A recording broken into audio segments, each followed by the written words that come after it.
is going down each time, and it's so cold here. Canada is so cold, all right? Listen to me when I say this.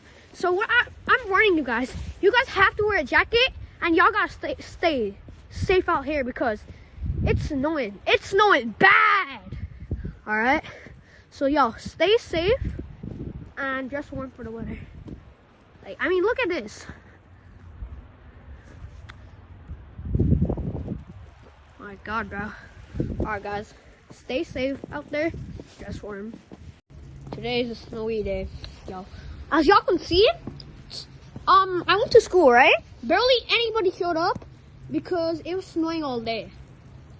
I'm not even lying at this point, because there's like, I don't know, 7 people in my class. There was a huge storm. This was like a blizzard, bro, for some time. Still is, to be honest. But look at the amount of snow there is. Hold up. It's just a street that doesn't have much snow. Look at that park. Yeah. Look at that park, y'all. Look at that park. Because I'm telling you, this climate was really extreme, and the temperature was rising each time, man. So guys, stay safe out there. For those of you who are in Canada, get ready, wear a jacket, dress up warm.